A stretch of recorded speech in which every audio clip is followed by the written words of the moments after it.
Meanwhile, in other big news, even more confusion about how the coronavirus spreads.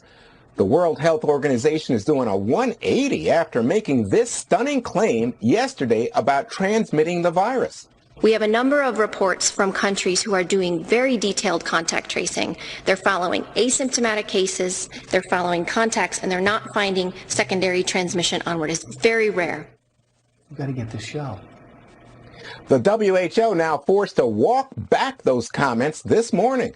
They're saying now that as many as 41% of the population could have the virus without displaying any symptoms.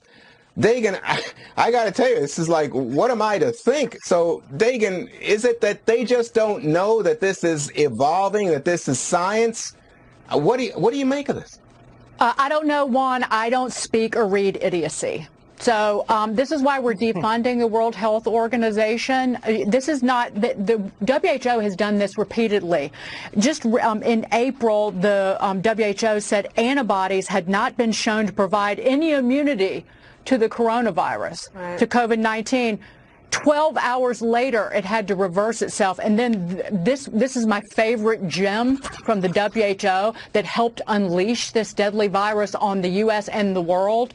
Preliminary investigations conducted by Chinese authorities have found no clear evidence of human-to-human transmission of the novel coronavirus identified in Wuhan, China. January 14th, a week later, reversed course. By the way, that's about the time my friend who lives here in New York City contracted it. This organization is literally deadly. So, Brian, you know, we're all humans. We're all worried about the virus. This erodes trust. At least that's the way I'm thinking. What do you think? Juan, I think so many things, it's hard to keep it clear between the masks issue, between it's not going to spread human to human, between, oh my goodness, if it gets on any countertop or chair, don't touch it or else you're going to get the virus. And then all of a sudden, it's very rare to be able to pick up this virus by a countertop or touching anything. Really? Which one is it? Don't wear a mask. Wear a mask everywhere. We're not going to serve you. Really? Okay. Now, asymptomatic, you really can't get it from someone asymptomatic. Hours later, they walk it back, but the walk back makes no sense. And this is it. I'm okay with doctors and scientists being wrong.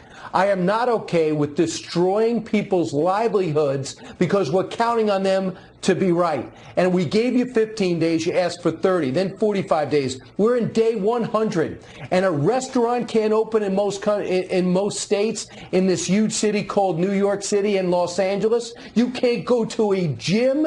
You can buy liquor, but you can't buy a postcard.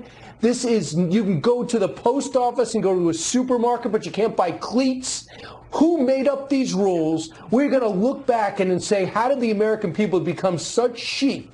Because they continue to make us feel like idiots because we listened to them and gave them credit. And I just think about all those small businesses that are never coming back, that you pour yourself in for 100 hours a week to make a restaurant work, and then it's destroyed because some guy in with a stethoscope says you better shut it down or everyone's going to die. And it turns out it's just not the case.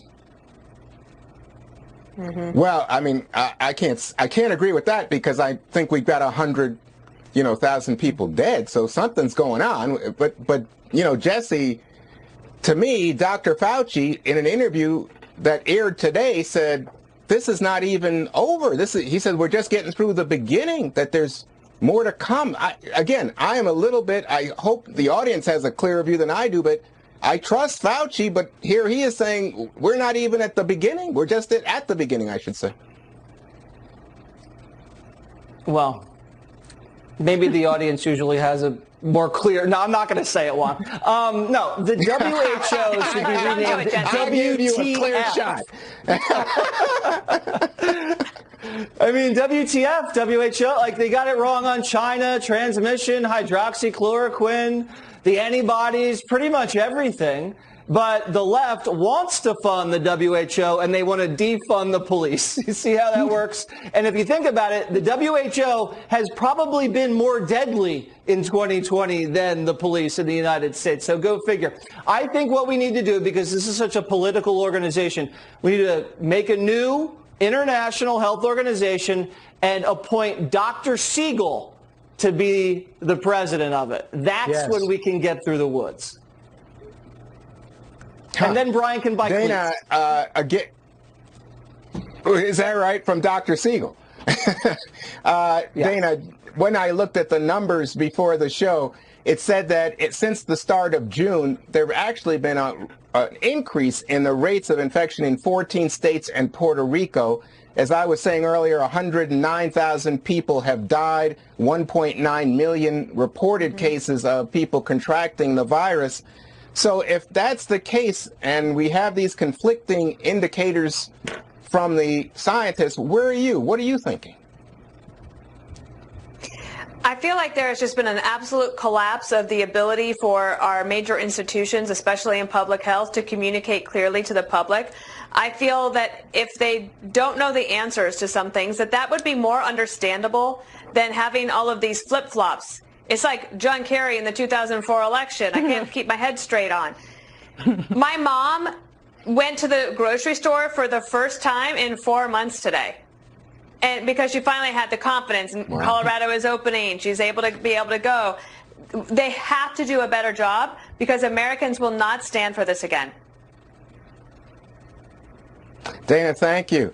Thanks to you for being with us. Special report, it's up next.